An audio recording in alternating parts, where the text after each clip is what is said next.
Hello and welcome to the Greater Tamil Science Channel. I'm your host Vishakha and we're in conversation with Dr. C.K. Nandagopalan. Good morning, sir. Good morning to you, Shaka. The last time we discussed about cellular respiration, and now we come to a very related topic and something that everybody's aware of. We're going to talk about diabetes, which is very common, highly prevalent in the world today. I think all of us know about diabetes. We've heard about it, and we definitely know somebody within our family or friends who are affected by diabetes. Now, what exactly is diabetes? Is it a condition of the body? Is it a disease? Is it something that can be prevented? Is it a lifestyle issue?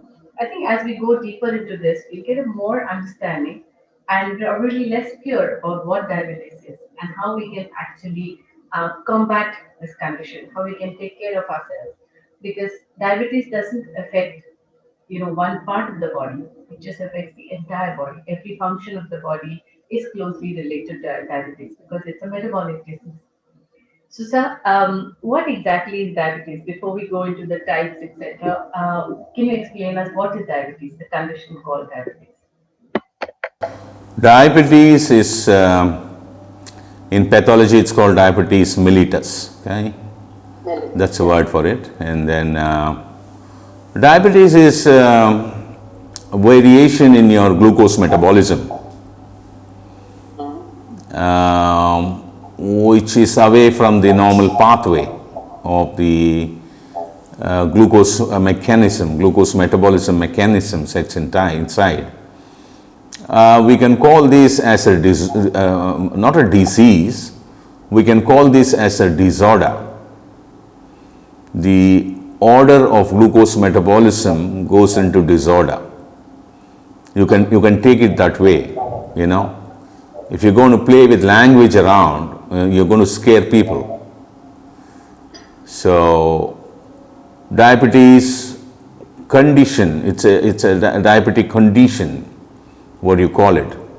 Or there are two parts of it. One is hyperglycemia and hypoglycemia. If you are going to fall low in your sugar, in your blood level glucose, it's not going to be good for you. It goes higher and higher, it's not going to be good for you. So this is how you can visualize it.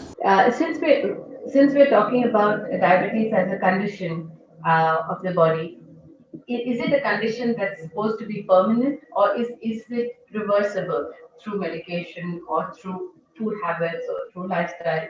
Is diabetes a condition that can be reversed? Because people with diabetes would definitely like to be free of it or free from taking medication for their life. Diabetes, if you go through the diabetic atlas today in the net, it is very scary. It's very scary, the number of people affected by this problem. Diabetes is more of a cultivated disease. Now, when it comes to the question of medical science, as a patient, if I am a doctor, as a patient, if you come to me, what is the parameter on which I am going to diagnose you and declare or classify you as a diabetic individual? This plays a major role. You understand?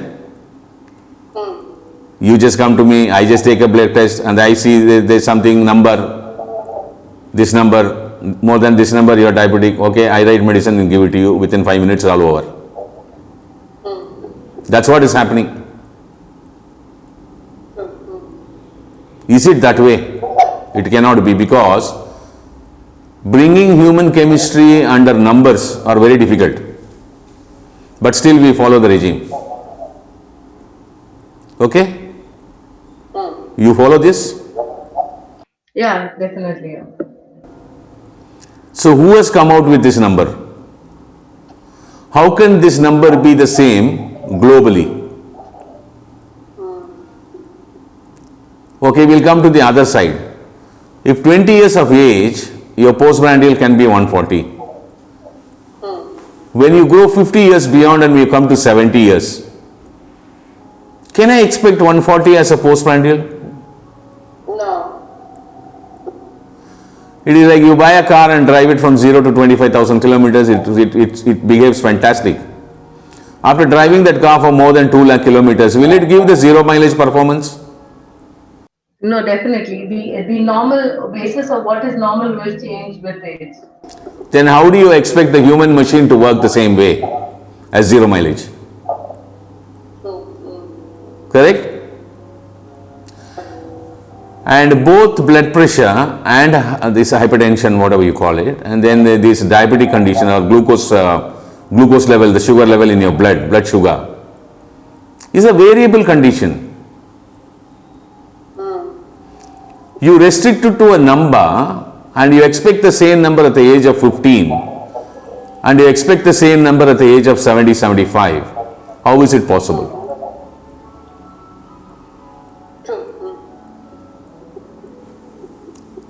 So when you cross a little number, there are people, suddenly they are recognizing a community in Germany, or all from the children to the oldest people of all age group are constantly having a blood sugar of 350 plus, and they are living a normal life. Oh, okay. There is a particular Raju community in West Godavari side, or all age level people of that community is having constantly 320 plus of sugar. They are living normal. So where exactly you have arrived at this number?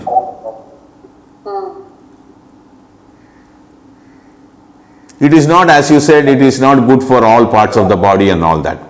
Some people, it affects the leg. Some people it affects the retina. Some people it affects the liver. Some people it affects the kidney. Some people it affects the cardio health, right? Right. So is it the disorder called diabetes mellitus which is doing the job, or to keep the blood sugar under control, you are constantly having medicine day in and day out? Is those medicine doing the problem? Is the question mark. Oh, that's a very relevant question. So is it really the, more than calling it diabetes mellitus, is it really the sugar or glucose in the blood that's the issue? I would tell you this way. If you are going to have the first set of medicines which are going to slow down your liver, they try to slow down your liver to release the glucose to the mainstream of the blood.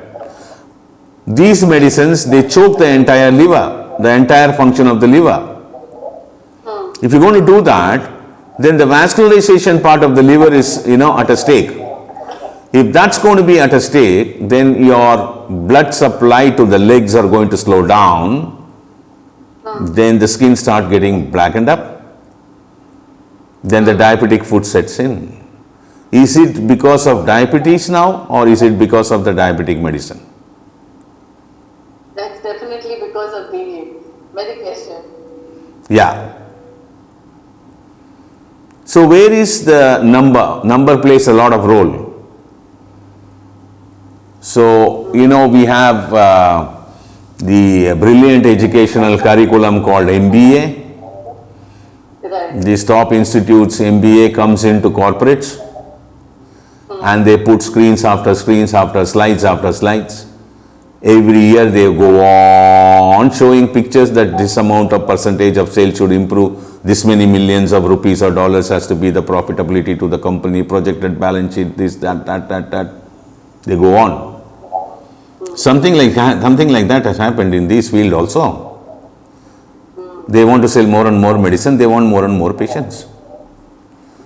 That is why I asked you, what are the parameters followed? There are parameters designed and kept with respect to the diagnosis and classification of, classifying somebody as a diabetic individual.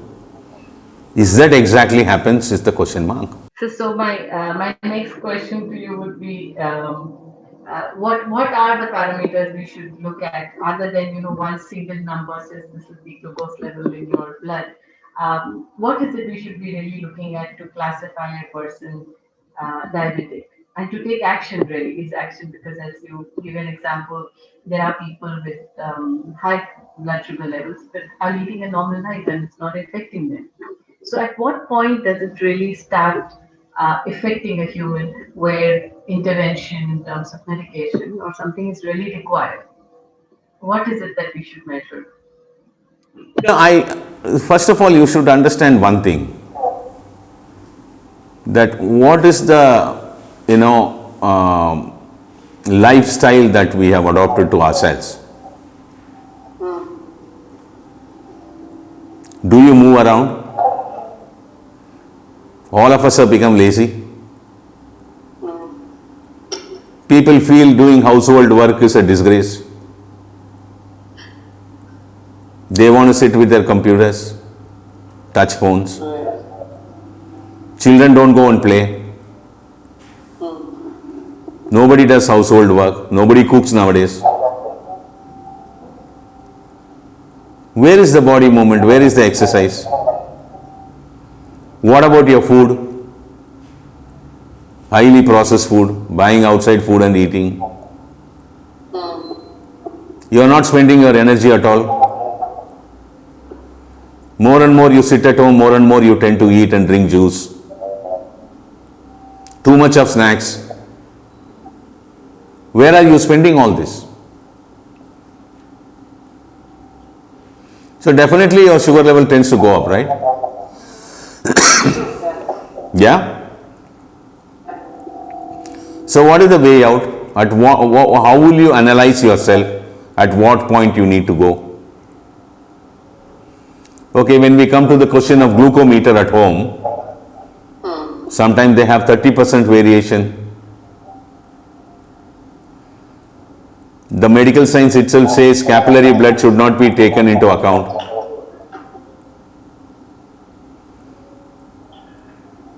So how do we place ourselves to this point? The best way is for you to, equip yourself or protect yourself is only one,